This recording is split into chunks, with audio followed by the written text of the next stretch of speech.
Selamat pagi Miss Indah dan teman-teman, kami dari kelompok 1, ada saya Christian, Fernando, Ken, dan Marco akan mempresentasikan mengenai ancaman terhadap NKRI di bidang ideologi. Dari pendahuluan, ancaman terhadap NKRI menurut Undang-Undang RI Nomor 17 Tahun 2011 adalah setiap upaya, pekerjaan, kegiatan, dan tindakan baik dari dalam negeri maupun luar negeri yang dinilai dan atau dibuktikan dapat membahayakan keselamatan bangsa, keamanan, kedaulatan, keutuhan wilayah NKRI, dan kepentingan nasional di berbagai aspek baik ideologi, politik, ekonomi, sosial budaya maupun pertahanan dan keamanan.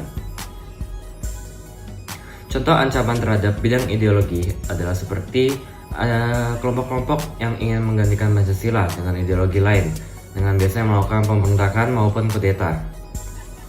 Kemudian contoh ancaman terhadap bidang politik yaitu adanya gerakan separatis yang ingin berpisah dari negara Indonesia dan menimbulkan gangguan di kehidupan masyarakat.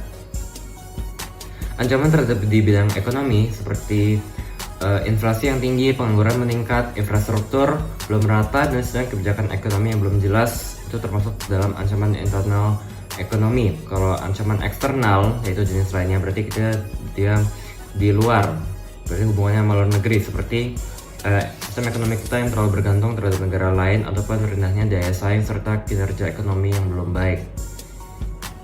Kemudian di bidang sosial itu seperti adanya kemiskinan, kurangnya pendidikan, keterbelakangan, ketidakadilan, dan kekerasan. Kemudian dalam bidang budaya seperti pengaruh negatif globalisasi yaitu gaya hidup konsumtif, sifat hedonisme dan individualisme, serta westernisasi. Dan biasanya sosial budaya ini digabung karena dia memiliki hubungan yang mirip yang bisa dikorelasi dengan satu sama lain. Kemudian terakhir di bidang pertahanan keamanan yaitu seperti agresi, pelanggaran wilayah, pemberontakan senjata, sabotase, dan spionase.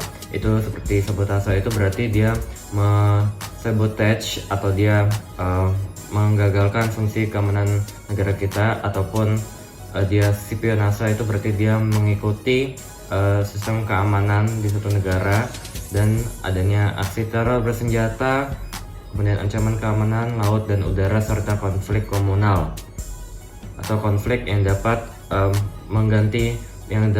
bermaksud untuk menggantikan norma yang ada di masyarakat.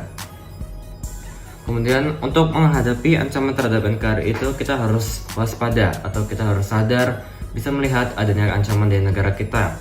Rasa kesadaran tersebut dapat mempersatukan kebinekaan kita, dan dengan kita bersatu atau berintegrasi, ancaman negara yang muncul karena gagalnya kebersamaan akan hilang. NKRI adalah negara kita, dan semua warganya memiliki hak dan kewajiban yang sama di negara ini. Dan mengapa sih masih ada ancaman terhadap NKRI bahkan sampai saat ini? Karena menurut saya masih banyak orang di masyarakat yang tidak ingin berintegrasi, tidak mau hidup dengan adanya perbedaan di antara kita, yang menyebabkan orang-orang tersebut untuk melakukan tindakan-tindakan yang dapat mengancam negara kita terhadap bidang tertentu. Masalah tidak hanya di warga saja, namun bisa saja ada di pemerintah yang tidak mengutamakan kepentingan negara di atas kepentingannya sendiri, sehingga munculnya KKN, ketidakadilan, maupun munculnya pemberontakan dari rakyat. Dan bagaimana sih cara kita waspada terhadap ancaman terhadap NKRI itu? Bagaimana kita dapat sadar melihat adanya ancaman terhadap NKRI? Pastinya dimulai dari diri kita sendiri. Kita harus cinta tanah air, kita harus cinta terhadap negara kita. Dengan itu kita memiliki sikap adanya bela negara yang mengamalkan Pancasila, menerapkannya, kemudian mematuhi undang-undang serta peraturan-peraturan yang ada. Kemudian kita juga harus melihat kondisi negara kita jika kita benar-benar cinta kepada negara kita. Seperti kita belajar sejarah, jadi dalam sejarah kita ada kejadian-kejadian yang kita tidak inginkan lagi terulang di masa ini. Kemudian jika seluruh warga bisa berintegrasi, pasti tidak ada ancaman. Memang hal tersebut tidak terdengar mungkin karena ya sampai sekarang saja kan sangat susah kita semua berintegrasi. Namun jika kita mulai dari diri kita sendiri, jika kita sendiri dapat berintegrasi dengan diri kita, dapat hidup dengan adanya perbedaan di sekitar kita dan tidak melakukan tindakan-tindakan yang mengancam negara, pasti ancaman itu tidak akan terjadi di sekitar kita. Jika semua orang bisa melakukannya, kita semua bisa dapat melakukan integrasi kan, jadi tidak ada ancaman lagi. Seperti itu. Dan mari kita lihat contoh kasus-kasus ancaman terhadap NKRI di bidang ideologi.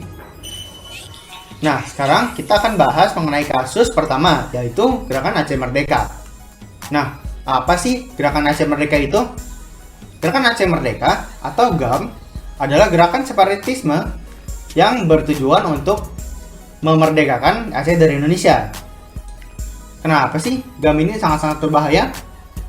Nah, karena GAM ini berbahaya karena jika Aceh memisahkan diri dari Indonesia, akan ada kemungkinan daerah lain akan mengikutinya, seperti Papua pada saat ini yang sedang ada gerakan separatisme juga. Nah, sila ketiga di Pancasila berbunyi Persatuan Indonesia. Karena itu, prioritas Indonesia adalah untuk menjaga persatuan Indonesia. Nah, di mana sih kejadian ini terjadi? Kejadian ini terjadi di Sumatera Utara, Aceh. Dan juga ada peristiwa-peristiwa yang akan terjadi di Finland. Nah, mengapa GAM ini terjadi? GAM ini terjadi karena agama Islam yang dipraktekkan oleh warga Aceh dan sebagian besar Indonesia itu berbeda. Nah, hal itu membuat pertidaksetujuan antar Aceh dan Indonesia. Nah, kebijakan sekuler yang diterapkan oleh pemerintah Orde Baru juga sangat tidak populer di Aceh. Juga banyak tokoh-tokoh besar benci kebijakan-kebijakan tersebut. Ada juga faktor lokasi Aceh. Lokasi Aceh yang jauh dari pusat pemerintahan itu membuat sentimen bahwa para pemimpin yang jauh itu tidak mengerti masalah adat dan budaya di Aceh. Kita akan membahas tentang alur waktu. 1977, GAM mengibarkan bendera perang dengan melakukan aksi gerilya, tetapi pemerintah pusat berhasil menghentikan kelompok tersebut. Pada tahun 1989, GAM memperbarui aktivitasnya. Ia melatih sekitar 1.000 pasukan dengan bantuan Libya dan Iran. Aceh dinyatakan sebagai daerah operasi militer oleh pemerintah pusat, atau dikenal sebagai DOM. Desa-desa yang tersangka menampung para anggota GAM dibakar dan anggota tersangka diculik dan disiksa oleh para tentara pusat. Tahun 1998, Presiden Soeharto mengundurkan dirinya dan digantikan oleh Presiden Yusuf Habibie. Habibie menarik pasukan dari Aceh untuk memberikan GAM ruangan supaya bisa membangun kembali organisasinya. 1999, bukannya tingkat kekerasan menurun, tapi malah meningkat. GAM memberontak terhadap pejabat-pejabat pemerintah dan penduduk Jawa. Dan pemberontakan ini kali ini didukung oleh Thailand dengan menyelundupkan senjata secara besar-besaran kepada GAM. Pada tahun 2002, jumlah personel militer dan polisi di Aceh menurun angkanya hingga di bawah 30.000. Tahun 2003, jumlah personel militer dan polisi meningkat hingga angka 50.000. Tindakan kekerasan yang dilakukan oleh GAM mengakibatkan beberapa ribu kematian sipil. Pemerintah meluncurkan serangan besar-besaran pada tahun 2003 di Aceh. Pada 26 Desember 2004, Aceh tertimpa oleh gempa dan tsunami besar. Hal ini memaksa kedua pihak untuk berunding dengan bantuan mediasi internasional. Pada 27 Februari 2005, pihak GAM dan pihak RI mulai berunding di Vantaa, Finland. Setelah 25 hari berunding, mereka bisa mencapai kesepakatan damai. Selanjutnya, proses perdamaian dipantau oleh tim yang bernama Aceh Monitoring Mission atau AMM yang berisi European Union dan 5 anggota ASEAN, yaitu Thailand, Malaysia, Brunei, Filipina, dan Singapura, yang dipimpin oleh Mr. Peter Frith. Semua senjata yang dimiliki GAM diserahkan kepada AMM pada tanggal 19 Desember 2005. Pada 27 Desember, GAM menyatakan bahwa sayap militer tentara negara Aceh telah dibubarkan secara formal. Selanjutnya kita akan membahas mengenai kasus yang kedua. Jadi kasus yang kedua ini merupakan serangan bom bunuh diri di 3 gereja yang berada di Surabaya. Pertama-tama kita akan membahas mengenai kasus ini terlebih dahulu. Jadi kasus pengeboman bom bunuh diri pada 3 gereja yang berlokasi di Surabaya ini merupakan sebuah aksi terorisme dalam bentuk peledakan bom di 3 gereja tersebut yang dilakukan oleh sebuah keluarga asal Surabaya. Aksi ini tentu saja dapat membahayakan beberapa umat Kristiani dan juga umat Katolik yang sedang menjalankan ibadahnya pada saat itu. Selanjutnya kita akan melihat di mana peledakan bom ini terjadi. Jadi seperti yang sudah saya katakan sebelumnya, ketiga gereja ini berlokasi di Surabaya. Nah, ketiga gereja tersebut terdiri dari Gereja Santa Maria Tak Bercela, kemudian GKI Diponegoro, dan juga GPPS Arjuno. Selanjutnya kita akan mengetahui mengapa kasus seperti ini dapat terjadi. Tentunya aksi peledakan bom ini tidak diketahui sebab maupun motifnya. Karena tentu saja karena ini adalah kasus peledakan bom bunuh diri, para pelaku sebagian besar sudah tewas dalam peristiwa ini. Namun diduga penyerangan ini itu terjadi karena pihak ISIS terdesak dari tekanan yang diberikan oleh Amerika Serikat dan juga Rusia. Maka dari itu pihak ISIS memerintahkan jaringannya untuk melakukan aksi kejahatan atau aksi terorisme di berbagai wilayah. Nah, salah satu dari cakupan wilayah tersebut itu ada di Surabaya, tepatnya di ketiga gereja yang tadi sudah kita bahas. Pelaku dari aksi ini pun juga merupakan anggota dari Jamaah Ansharut Daulah atau JAD yang berbalat dari pemimpin ISIS, yaitu Abu Bakar al-Baghdadi. Selanjutnya kita akan membahas dampak dari peristiwa peledakan bom ini. Jadi peledakan bom massal ini berhasil menewaskan 18 orang. Dari 18 orang tersebut tentunya 6 dari 18 orang tersebut adalah pelakunya sendiri. Karena pelakunya ini adalah satu keluarga, bukan satu anggota keluarga. Dan 12 orang lainnya dari korban merupakan masyarakat yang tidak tahu apa-apa atau masyarakat yang bisa kita bilang inosen. Karena mereka lagi sedang beribadah di gereja pada saat itu. Selanjutnya, keesokan harinya Presiden Joko Widodo atau Presiden Indonesia pun mengucapkan bela sungkawa dengan cara datang ke Surabaya atau ke lokasi kepada para korban. Dan juga keduanya yaitu Presiden Indonesia dan juga pendiri dari JAD sendiri yaitu Aman Abdurrahman ini merasa kebingungan akan terjadinya kasus ini. Dan yang terakhir, dampak dari peristiwa ini adalah tentunya peristiwa ini itu menjadi pusat perhatian bagi masyarakat Indonesia karena setelah terjadinya kasus ini itu langsung menjadi sangat viral di berbagai sosial media yang ada pada saat itu. Selanjutnya kita akan membahas mengenai dampak yang diberikan oleh kasus ini kepada ideologi negara kita. Sebelumnya, saya akan menjelaskan mengenai ideologi negara kita. Seperti yang kita ketahui, ideologi negara kita ini adalah Pancasila, dan Pancasila ini terdiri dari 5 sila yang berbeda. Tetapi pada kasus ini kita akan fokus di sila yang pertama saja.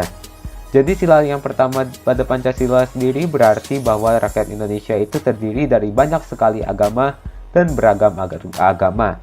Artinya seluruh rakyat Indonesia ini diberikan kebebasan untuk mereka beribadah sesuai dengan kepercayaan atau sesuai dengan agamanya masing-masing. Selanjutnya, mengapa kasus ini itu dapat mengancam ideologi kita spesifik kepada sila pertama itu? Karena peristiwa ini itu membunuh beberapa umat Kristiani yang sedang melaksanakan ibadahnya di gereja pada saat itu. Maka dari itu, setelah terjadinya kasus ini, rakyat Indonesia itu memiliki rasa paranoid atau rasa takut jika mereka ingin beribadah di tempat ibadahnya. Karena mereka akan berpikir bahwa hal atau kasus yang seperti ini akan terjadi lagi kepada mereka. Maka dari itu, rakyat Indonesia sebagian besar kehilangan kepercayaan terhadap janji yang sudah diberikan oleh ideologi di sila pertama yang dimiliki oleh Indonesia. Dan yang terakhir, kita akan melihat kronologi kejadian dari kasus ini. Jadi pada minggu, tepatnya pada tanggal 13 Mei tahun 2018, antara pukul 6 hingga 8 pagi, terjadi peledakan bom bunuh diri massal di 3 gereja yang ada di Surabaya. Nah, ketiga gereja itu terdiri dari Gereja Santa Maria yang pertama. Jadi ledakan pertama ini terjadi di Gereja Katolik Santa Maria, tepatnya pada pukul 6:20 waktu Indonesia Barat. Para pelaku yaitu Firman Alim dan juga Yusuf Fadil mengendarai sebuah sepeda motor kemudian masuk ke halaman Gereja Santa Maria. Sesampainya di TKP, keduanya langsung meledakkan diri dan mengakibatkan keduanya itu langsung tewas di tempat dan 5 orang jemaat gereja juga tewas di tempat. Ledakan kedua ini terjadi di salah satu gereja di Surabaya, yaitu GKI Diponegoro atau Gereja Kristen Indonesia yang berada di Jalan Diponegoro. Nah, ledakan kedua ini terjadi pada pukul 7:15 waktu Indonesia Barat. Pelaku dari peledakan bom ini adalah Puji Kuswati yang membawa kedua anaknya yang masih balita, yaitu Famela Rizkita dan juga Fadila Sari. Dari kejadian ini, Puji Kuswati atau pelaku sendiri tewas di tempat karena tentu saja ia adalah peledak bom, tetapi kedua putrinya ini selamat dan tidak ada korban lain yang termakan akibat peledakan bom ini. Dan peledakan bom terakhir ini terjadi di Gereja Pentakosta GPPS yang terjadi pada pukul 7:53 waktu Indonesia Barat. Pelaku dari pengeboman ini adalah Dita Opriyanto. Jadi Dita Opriyanto ini adalah seorang suami dari Puji Kuswati yang sebelumnya meledakkan diri di GKI Diponegoro. Jadi diduga bahwa Dita ini setelah menurunkan istrinya di GKI Diponegoro, beliau langsung mengendarai mobil yang dikendarainya. Jadi mobil yang dikendarainya ini sudah berisikan bom, kemudian menabrakkan diri ke tembok dari gereja Pentakosta ini. Jadi tentu saja setelah ia menabrakkan diri, mobil dan juga bom-bom yang ada di dalam mobil tersebut langsung meledak. Nah, hal ini mengakibatkan 7 orang dan juga Dita sendiri sang pelaku tewas. Pemicu munculnya ancaman terhadap NKRI. Secara umum, pemicu munculnya ancaman NKRI adalah kurangnya pengetahuan. Kurangnya pengetahuan dapat memicu ancaman terhadap NKRI dikarenakan dengan kurangnya pengetahuan, kita sebagai warga negara Indonesia bisa saja kurang mengapresiasi karya-karya Nusantara. Selain itu, dengan kurangnya pengetahuan, kita juga terkadang tidak bisa menerapkan toleransi ke orang sekitar. Seperti yang dijelaskan pada kasus pertama, yaitu perbedaan budaya dan penerapan agama Islam ini menjadi salah satu penyebab utama konflik. Tidak hanya itu, kasus kedua pun juga menjelaskan bahwa dapat menggambarkan kurangnya pengetahuan dari individunya masing-masing, dikarenakan diduga pengeboman ini adalah aksi balas dendam. Dan jika kita lihat ke dalam pembelajaran di sekolah maupun di luar sekolah, seharusnya balas dendam bukan menjadikan hal yang harus dilakukan. Lalu, kita butuh strategi dalam menghadapi potensi ancaman ini, dikarenakan kita harus menyiapkan segala persiapan atas ancaman ini, dikarenakan jika lalu dibiarkan, masalah ini akan semakin besar. Dengan ini, ketika masalahnya sudah menjadi makin besar, maka penerus bangsa akan gampang sekali dijajah, dikarenakan para penerus bangsa gampang diatur oleh orang lain karena kurangnya pengetahuan serta kurangnya pengapresiasian karya-karya Nusantara. Lalu, strategi dalam menghadapi potensi ancaman terhadap NKRI ini, secara umum strategi dalam menghadapi ancaman ini yaitu memperketat pembatasan dengan negara lain. Maksudnya adalah ketika kita harus mengetahui batas, kita menghargai negara lain. Jangan sampai kita lebih bangga hasil negara lain ketimbang negara kita sendiri, yaitu Indonesia. Lalu, belajar lebih giat juga dapat menjadi strategi dikarenakan ketika individu kita penuh dengan pengetahuan, maka kita sulit untuk dijajah dan ancaman pun akan terminimalisir karena kepintaran kita. Lalu, ketika kita melihat ke dalam kedua kasus ini, strategi yang seharusnya kita lakukan adalah kita harus lebih bijak dalam melakukan suatu hal, dikarenakan ketika kita melakukan sesuatu yang tidak baik, dampaknya bukan hanya ke diri kita sendiri, namun dampaknya juga dapat dirasakan oleh orang lain. Terima kasih telah mendengarkan presentasi dari grup kami. Tuhan memberkati.